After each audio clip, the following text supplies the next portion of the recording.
Приветствую вас, дорогие друзья! Тема сегодняшней программы – онемение рук.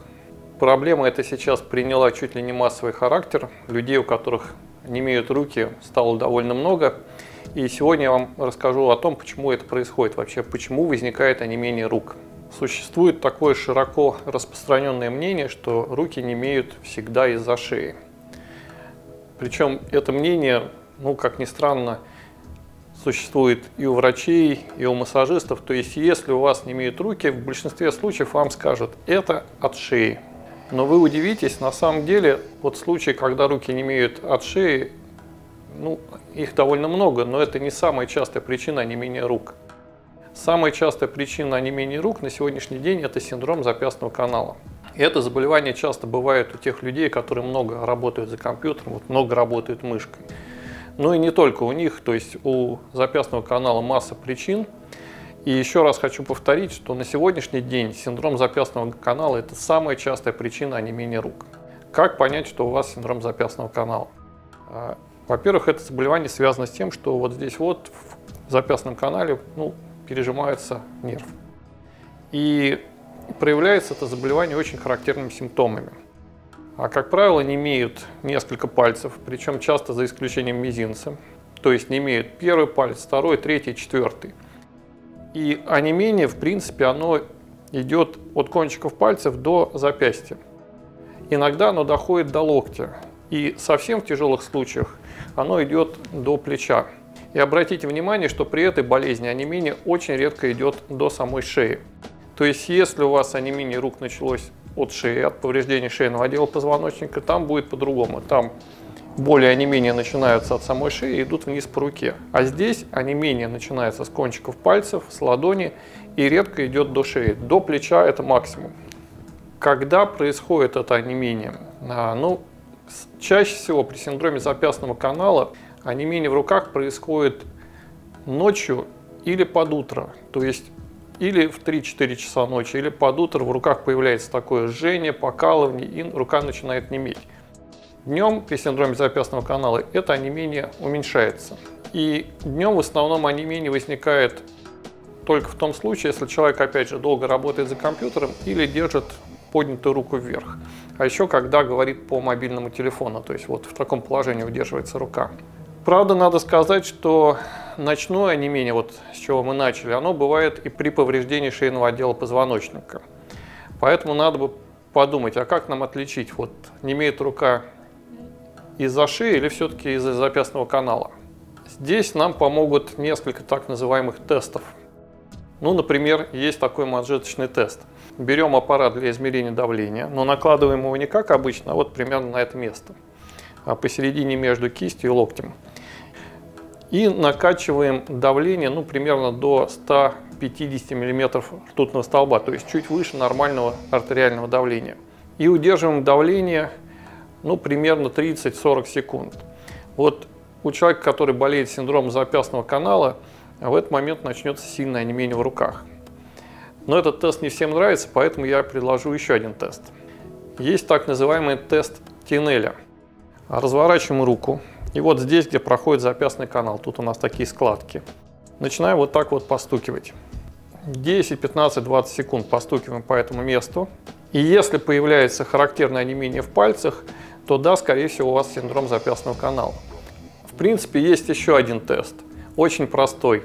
Поднимаем больную руку, то есть ту руку, которая немеет у вас чаще всего, как будто вы держите мобильный телефон, вот так. И держим это положение, примерно 30-40 секунд. И если рука в этот момент начинает неметь, и онемение усиливается по истечении 30 секунд, то, скорее всего, опять же, у нас имеется синдром запястного канала. Меня часто спрашивают, а вот синдром запястного канала – это одна рука или обе?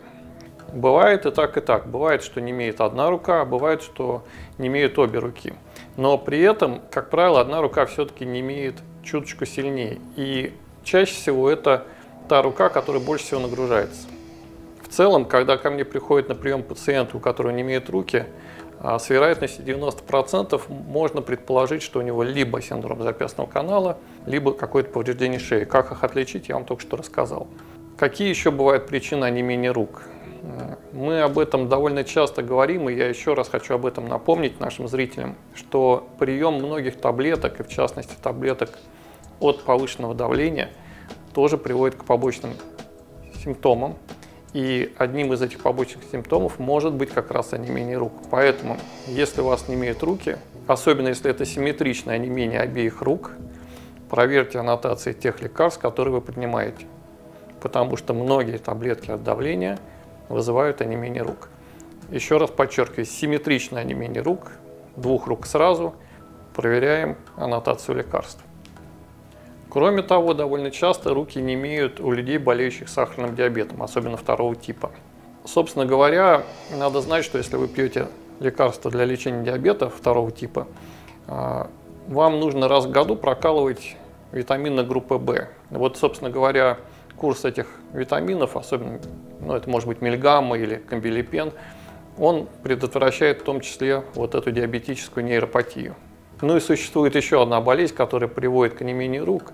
Это синдром Рейно, такая загадочная, непонятная болезнь. При этой болезни тоже немеют обе руки сразу, причем немеют как-то странно, стоит понервничать на холод, но вот синдром Рейно можно как раз вычислить по его непредсказуемости. То есть то немеют, то это онемение проходит, то есть и нет какой-то такой стопроцентной закономерности. То есть волнение, холод, какие-то странные события могут спровоцировать онемение двух рук сразу. И немеют именно руки до, опять же, вот только сами кисти рук, как правило. Онемение рук при синдроме Рейно почти всегда сочетается с чувством бегающих мурашек.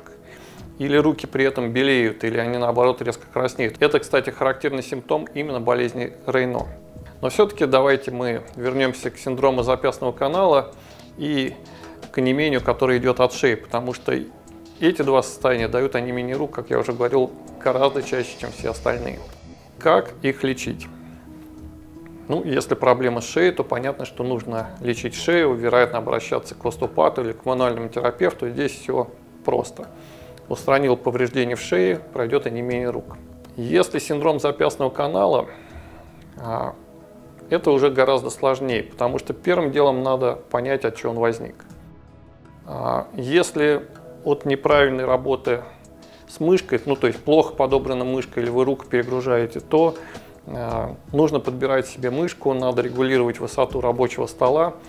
И в частности, сейчас продаются всякие такие эргономические мышки, которые работать гораздо удобнее. Они имеют нестандартную форму и порой непривычно, но, как ни странно, меньше нагружают запястье. Кроме того, отрегулируйте высоту своего рабочего стола. В идеале при работе за компьютером рука у вас должна лежать вот таким образом на столе, то есть целиком, чтобы она не провисала, чтобы не было вот такого положения, в котором защемляется запястный канал. Но бывает, что синдром запястного канала связан не только с тем, что вы работаете за компьютером, а, например, он связан с нарушением обмена веществ, в частности, с менопаузой, или с тем, что человек ест много соленого. Поэтому в этой ситуации надо немножко ограничить себя в соленом. И, конечно, нужно обратиться, наверное, за медицинской помощью. Что могут сделать врачи? Во-первых, назначить фонофорез с гидрокортизоном на само запястье. Можно поделать компрессы с димексидом. Иногда, в некоторых случаях, врачи делают укол в запястный канал. Не очень болезненно, но довольно трудно попасть, поэтому нужен хороший мастер. И, пожалуй, очень такой решающий совет.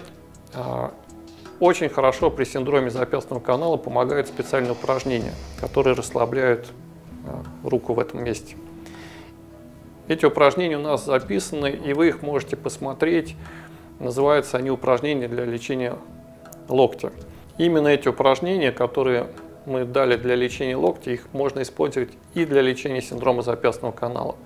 Делайте эти упражнения 1-2 раза в день, они помогут снять напряжение с предплечья и помогут снять напряжение с запястного канала. И в завершение немного статистики. Если у вас немеют руки, как я уже говорил, чаще всего вам скажут, что у вас немеют руки от шеи. Но на самом деле на первом месте сейчас это синдром запястного канала. Шея в данном случае на втором. В сумме два этих заболевания дают 90% онемения рук. Остальные случаи – это побочки от лекарств. Становится их все больше и больше. Еще раз напомню, что небольшой процент случаев – это диабетическая полинейропатия, совсем маленький процент – это синдром Рейно. Ну и суммарно все вот эти случаи – это 99% случаев анемии рук. Бывают какие-то крайне редкие казуистические причины анемии рук, но мы их разбирать не будем, потому что это очень редко. Ну вот, собственно, и все, что я хотел сегодня рассказать вам об анемии рук. Не болейте, смотрите нас, подписывайтесь на наш канал и будьте здоровы!